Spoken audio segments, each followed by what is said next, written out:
کہ کہا یہ جا رہا ہے کہ چیزوں کو ہمانگ کرنے کے لیے، ایک سینرجی کریٹ کرنے کے لیے تمام آرم فورسز کے درمیان جو ہے کمانڈر آف ڈیفنس فورسز ایک نیا عہدہ تخلیق کیا جا رہا ہے۔ اور اس کے پہلے آپ کو پتہ ہے کہ chairman joint chief of staff committee کا ایک عہدہ تھا، اس کے انڈر یہ تینوں آرم فورسز آتی تھی، لیکن وہ ایک سیریمونیل عہدہ ہے، اس کے زیادہ جو ہے اتنا افیکٹو نہیں ہے، کیونکہ جو فورسز ہیں، جو ٹروپس ہیں، ان پر ان کا کوئی کنٹرول نہیں ہوتا۔ اس لیے جو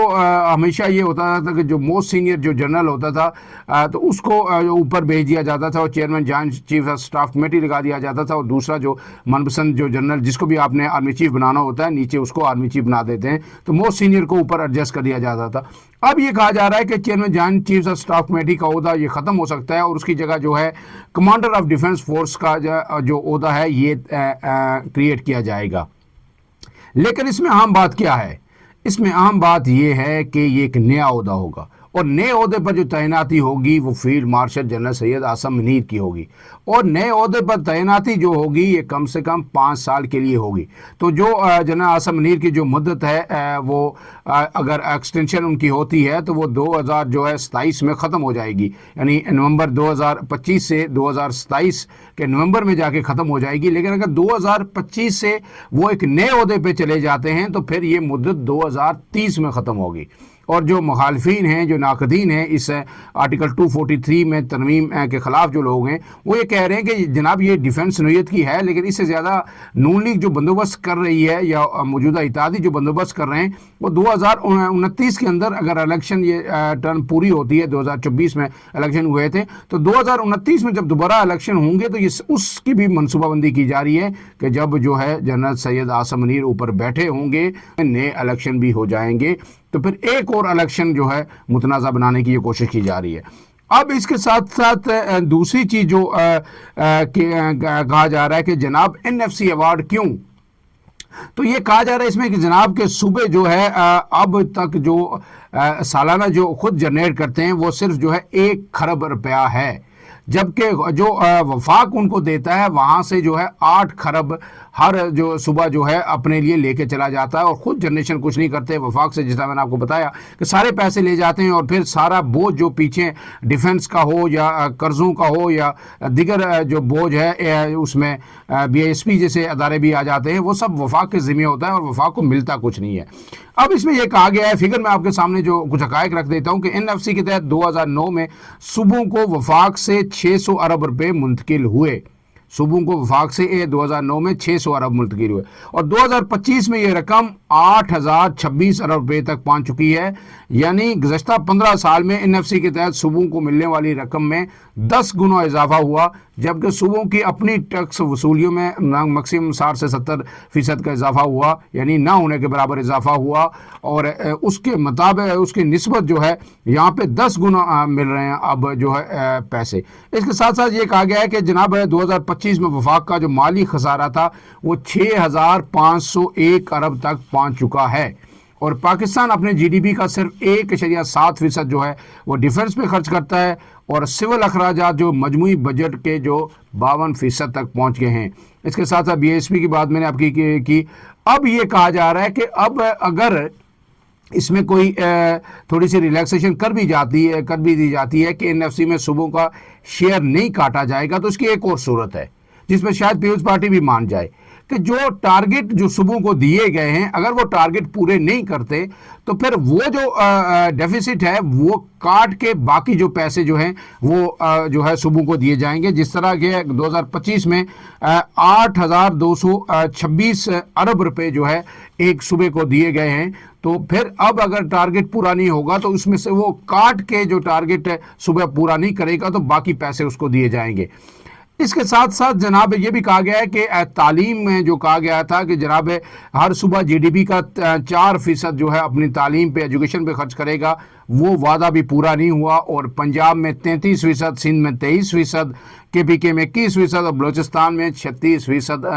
بچے اب اسکولوں سے باہر ہیں، اور یہ تعداد تقریباً 3 کروڑ کے لگ بھگ اب یہ پہنچ چکی ہے۔ اس کے ساتھ ساتھ یہ کہا گیا ہے کہ جب یہ وزارت صوبوں کو دی گئی تو ہر صوبے نے اپنا نصاب جو ہے تیار کر لیا، اور ایک قوم ایک نصاب کا جو خواب تھا وہ ادھورا رہ گیا ہے۔ اس سے جو طبقاتی نظام تعلیم ہے وہ بھی جو ہے بڑھ رہا ہے، لہٰذا جو ہے اب اس کو تعلیم کی وزارت کو بھی وفاق کے اندر لانے کی ضرورت ہے، تاکہ ایک ہی نصاب ہو اور ایک ہی جو تمام صوبوں کے اندر ایک جیسی تعلیم ملک کے اندر ہو۔ اس کے ساتھ یہ بھی کہا گیا ہے کہ HEC کا جو دائرہ اختیار ہے وہ وفاق تک محدود ہو کے رہ گیا ہے، اور اس وجہ سے سرکاری جو یونیورسٹیاں ہیں وہ اس وقت جو 80% یونیورسٹیاں ایسی ہیں جو انتہائی مالی مشکلات کا شکار ہیں، لہٰذا وقت آ گیا ہے کہ ان چیزوں کو ایڈریس کیا جائے اور یکساں نصاب تعلیم بھی لایا جائے اور مسائل بھی یونیورسٹیوں کے حل کیے جائیں۔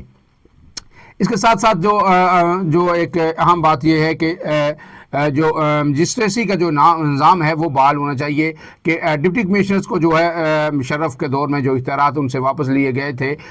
جوڈیشل اختیارات، وہ واپس دینے کی کوشش کی جا رہی ہے، اور اس میں یہ جو جواز پیش کیا جا رہا ہے وہ یہ کہا جا رہا ہے کہ اب تک جو اس وقت جو ہے ملک بھر میں تقریباً 22,50,000 سے زائد جو ہے کیسز جو پینڈنگ ہے، اس میں سے جو کہا جا رہا ہے کہ 80% کیسز جو ہیں وہ ضلعی عدالتیں جو ہیں، نیچے کی عدالتیں جو ہیں ان میں پینڈنگ ہیں، جبکہ 20% ہائی کورٹس اور سپریم کورٹ کے اندر پینڈنگ ہے۔ لہٰذا جو ہے اب ضرورت ہے کہ ڈپٹی کمشنر صاحبان کو بھی کسی حد تک جو جوڈیشل پاورز دی جائیں، تاکہ جو ہے کچھ معاملات وہیں جو انتظامیہ کی حد تک جو حل ہو جائے اور یہ پھر کیسز اوپر نہ آئے، ورنہ یہ بیک لاگ بڑھتا ہی جائے گا، اور اس وقت جو ہے جو 22 لاکھ کیسز پینڈنگ ہیں، اس میں سے 80% جو ہے وہ لوور جوڈیشری جو ہے اس میں ہے۔ اب ان سب چیزوں کے ساتھ ساتھ جو آئینی عدالت کے قیام ہے اس پر بھی یہ جواب پیش کیا جا رہا ہے کہ جب آئینی بینچ بنایا تو اس سے سپریم کورٹ کے اندر تقسیم مزید بڑھ گئی، اور ایک اس کے اوپر سخت تنقید ہو رہی ہے، اور ججز مکمل طور پر تقسیم ہو گئے ہیں، لہٰذا اب ایک مکمل عدالت الگ کر دینی چاہیے، جس کا چیف جسٹس بھی الگ ہو، سپریم کورٹ مکمل الگ ہو، اپنا کام کرے، اور آئینی عدالت اپنا کام کرے۔ تو یہ سارے جواز جو ہے پیش کیے جا رہے ہیں، اور کہا جا رہا ہے کہ اس سے اب معاملات ٹھیک ہو جائیں گے۔ اب پتہ نہیں یہ معاملات ٹھیک ہوتے ہیں یا نہیں ہوتے، یہ تو وقت ہی بتائے گا، ہر ترمیم کے بعد یہی چیزیں کہی جاتی ہیں۔ لیکن اس کے ساتھ ساتھ ایک آخری خبر یہ ہے کہ سہیل آفریدی جو وزیر اعلیٰ خیبر پختونخوا ہیں، کل انہوں نے ایک بیان دیا تھا جس میں انہوں نے بڑی سخت تنقید کی تھی جو ہے اس آپریشن پہ اور سیکورٹی اداروں پہ، اور انہوں نے کہا تھا کہ جب